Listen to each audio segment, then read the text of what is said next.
আসসালামু আলাইকুম, শুভরাত্রি। নিশ্চয়ই সবাই ভালো আছেন। আলহামদুলিল্লাহ, আমিও ভালো আছি।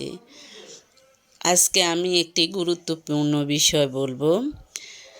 বিষয়টি হলো, যখন দেখবে দরিদ্ররা ধৈর্যহারা হয়ে গেছে, শাসকরা মিথ্যা কথা বলছে, ধনীরা কৃপণ হয়ে গেছে, মূর্খরা মঞ্চে বসে আছে, জ্ঞানীরা পালিয়ে বেড়াচ্ছে, তখন বুঝবে দেশ ও সমাজ নষ্ট হয়ে গেছে। তাই আপনি বসে থাকবেন না। আপনি আপনার পরকালের জন্য প্রিপারেশান নিন, কারণ দুনিয়া উল্টে যাক পাল্টে যাক, আপনার মৃত্যু গ্যারান্টি আছে, অর্থাৎ মৃত্যু হবেই। তার মানে আপনার পরকালের প্রিপারেশান নিতে হবে। পরকালের প্রিপারেশানের জন্য আপনি হয়তো ভাবছেন, আমার তো অনেক টাকা পয়সা নেই, আমি কিভাবে দান সাদকা করব, আমি কিভাবে মানুষকে দান দান করব, কিভাবে মানুষের উপকার করব। তাতে সমস্যা নেই। আপনার টাকা পয়সা নেই, কোনো সমস্যা নেই। টাকা পয়সা ছাড়াও আপনি যেভাবে আল্লাহর প্রিয় বান্দা হতে পারবেন, অর্থাৎ যে কাজগুলি করলে সাদকা হবে আপনার জন্য। যেমন, একবার দৈনিক অন্তত পক্ষে একবার সুবহানাল্লাহ বলবেন, এটা একটি সাদকা। তারপর কমপক্ষে একবার আলহামদুলিল্লাহ বলবেন, এটিও একটি সাদকা।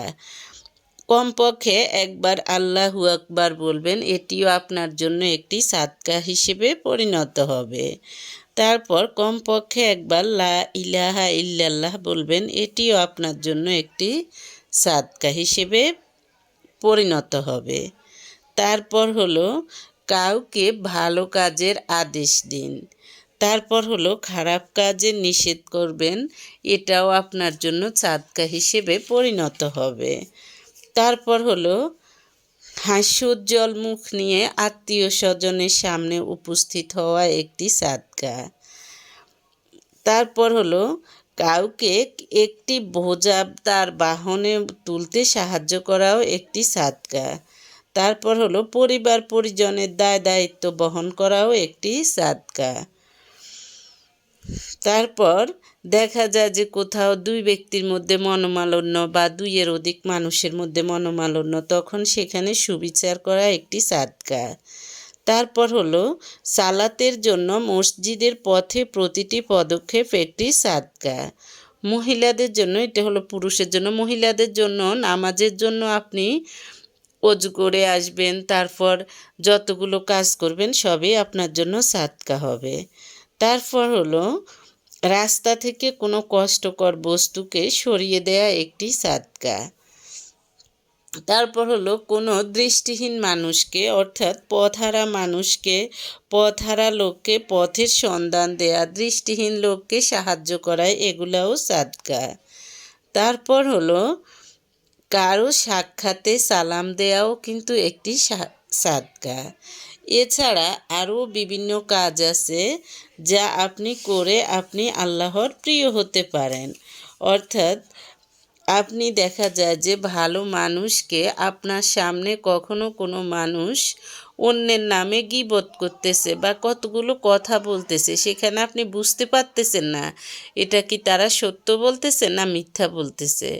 তাহলে আপনি তাদের ওই কথাগুলো শোনা মাত্রই বিশ্বাস করবেন না, কারণ শোনা মাত্রই যদি বিশ্বাস করেন, দেখা যায় যে সে মিথ্যা বলছে আপনার সামনে, কিন্তু আপনি তো তা উপলব্ধি করার মতো আপনার ওই ধরনের কোনো ক্যাপাসিটি ছিল না। তাই কারো কথা শোনা মাত্র এটা নিয়ে হাঁটবেন না। এটা আগে আপনি জানবেন, বুঝবেন, যাচাই করবেন এটা কি আসলে সত্য বলতেছে না মিথ্যা বলতেছে। এমনও তো হতে পারে কিছু কিছু মানুষ মিথ্যা প্রচার করাই হলো তাদের কাজ।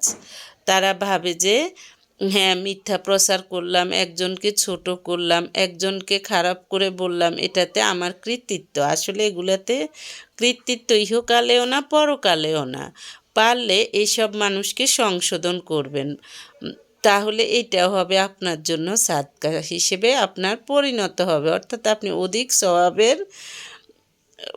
অধিক সওয়াবের প্রশংসিত হবেন, অর্থাৎ অধিক সওয়াব অর্জন করবেন, এবং আপনি ভালো মানুষ হিসেবে প্রশংসিত হবেন।